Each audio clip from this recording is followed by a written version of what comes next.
Now we know that we have fully made it to the other side of that river. No, the other side of that reed sea. Have you noticed that our people we need to cross over for many parts of our story to get to the next series? No, the next season, the next chapter of our story. First, we have to cross over the Reed Sea to get from Egypt to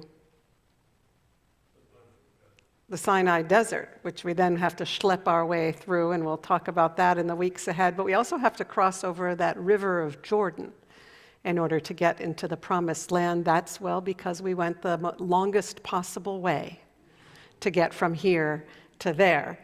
But in our story, and as many of you, I hope all of you enjoyed on your Seder evenings, we have all of these questions and these rituals. I have to say that I, as a kid, thought that there was the good news and the bad news of every situation, right? The bad news is it's going to take a long time to get to dinner. As a kid, that was definitely the bad news. How many of you found yourselves asking, when do we eat? Are we there yet? Are we going to eat yet? Yes, no matter how short your Seder is, you find yourself wondering that. I have to say I was at a second Seder this year in Chicago where they served the soup right at the beginning to try to prevent that question.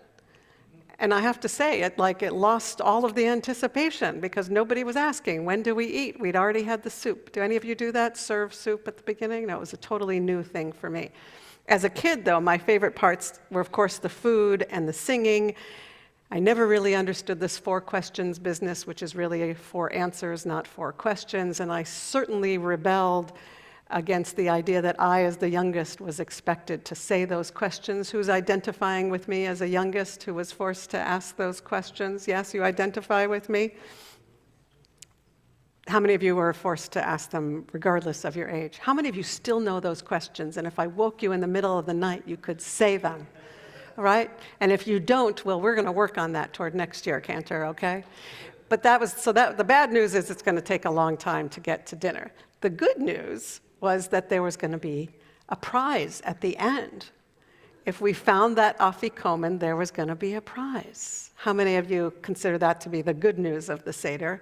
Eventually, you know that we will get there. How many of you got prizes as kids? Yes? How many of you gave prizes or had to be ransoming out that afikomen and giving them? So this is an important tradition.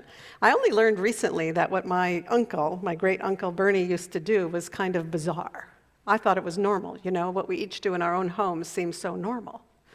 You know Uncle Bernie, he's the one who used to raise the afikomen and say, halach ma'anya, this is the bread of affliction, and I thought that if it's what they ate in Egypt, that's why it tastes the way it does. Because it was from Egypt. Same Uncle Bernie. You know what he did at the time of hiding the afikomen? He would quite dramatically go about the house making really loud sounds, opening and closing cabinets. Any of you do that? No? Opening and closing the cabinets really loudly, even the refrigerator door, the oven, right, to get us to think about where it might be. He would even play a few notes on the piano and slam down the cover of the keyboard. And then, of course, he would do the all-important loud flushing of the toilet. So I thought all of that was normal. But at the end of the Seder, he did something that strikes me as very, very powerful, especially now, especially during this Passover when there seems to be so much division in the world, division in the Jewish community, division on our college campuses. The one who found the afikomen would get a prize of $5. That was a lot of money. Remember when it was a lot of money to give a kid $5? But he would also, to each set of kids of each family, he would take a dollar bill and rip it into, in our case, into thirds. There were 3 of us. And I would be perplexed at this every single year. So everybody got something, but if you didn't find the afikomen, all you got was $0.33, a torn dollar. And what did he tell us? He would say, girls, when you agree to put it together, you'll be able to buy something with it at the candy store. Now, I thought, wouldn't it just be easier to give one of us the dollar? And that one would go to the candy store? No, he said, you have to be able to tape it back together again. You see the symbolism with the afikomen? It has to come back together again. Now, many years in the course of after Passover, we got our acts together and we were able to tape together those dollar bills. And I remember very clearly, I would always make the case of why we should buy the candy on the necklaces, because there would be a lot of it, so there'd be plenty for all of us. And of course, as the third child, I was worried there wasn't going to be enough by the time it got to be my turn. But we did get our acts together many years to tape that dollar bill together and use it together because we agreed on what we were going to get. And yes, when I packed up my childhood jewelry box, decades later, I found that there were several fractions of dollar bills. Apparently, friends, there were years when we did not get our acts together. We did not come together. Maybe we forgot about it. Maybe $1 wasn't that much money. Maybe we just forgot, but not every year were we able to bring those fragments back together again in order to go to the candy store together. It seems to me that that is a very, very powerful metaphor for the brokenness that we experience in terms of slavery. That's why we break the matzah at the beginning, and our whole goal at the end of the Seder, of course, is to put it back together again. That's the good news that would happen at the end of every Seder. But of course, there's so much good news and bad news in the times in which we're living, aren't there? There's the joke I wanted to make when we had our incoming CEO and president of the Associated visiting a couple of weeks ago. I wanted to make this joke, but it seemed kind of inappropriate, so I'm going to make it now. Andrew Kushner, a wonderful man, but you could see this might be kind of an anti-Associated or Federation joke, which is, the Associated director comes to the chair and says, "I've got good news and bad news. Which do you want to hear first?" The good news. The good news is our campaign this year is going to be off the charts incredible. The bad news is anti-Semitism is on the rise. How true that has been, especially this year. We have shown, of course, that joke is not so funny right now. We have shown that coming together is something that we are so capable of doing. Jewish peoplehood has been functioning largely incredibly well. And yes, are the campaigns up? Yes. The bad news this week, the bad news is that there are a number of bad actors across the campuses in North America and actually throughout the world. Dissent and protests, I don't think, are really the problem. They should be encouraged as part of free speech. It's not the protests themselves that we should have a problem with, but in fact, it's the discourse and the way of intimidating Jewish students and other students who are pro-Israel. It's the way in which some of the protesters, of course, have been extolling Hamas. In fact, one of the questions that former Ambassador Daniel Kurtzer, former ambassador to Israel and to other countries, is now a professor at Princeton, says is we should actually be asking a different question this year, which is, where are those in the Palestinian and Palestinian American and pro-Palestinian community, where are they who should be telling those who support Hamas and threaten Jewish students that they're actually hurting the Palestinian cause? Where is the Palestinian leadership?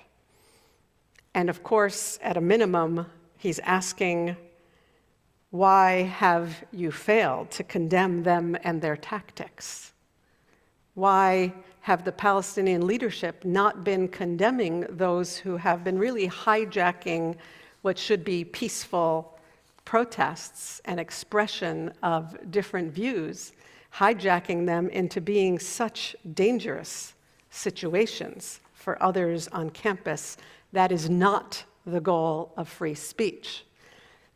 You're wondering where the good news is in this, are you? The good news is that the spirit of the college campus and the desire for free speech and to get out there and to care about freedom and about free speech is alive and well on the college campus.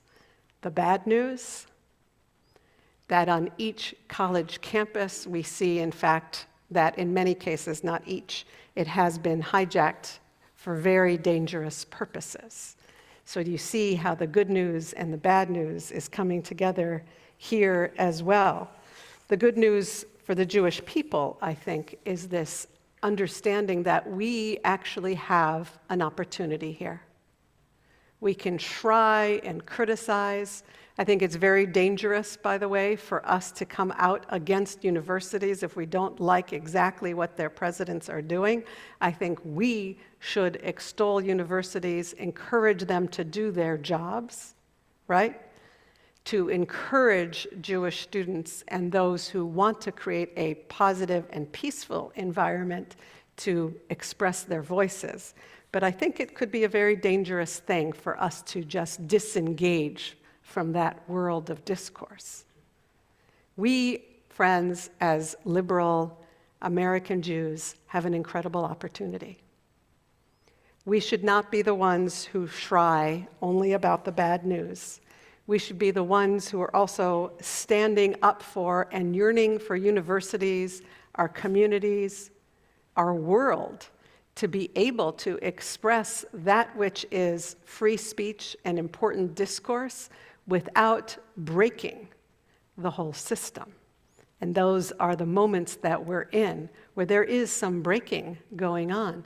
But it is up to us to be able to find the ways by supporting our students, supporting faculty, supporting university presidents who are trying, friends, to walk that line.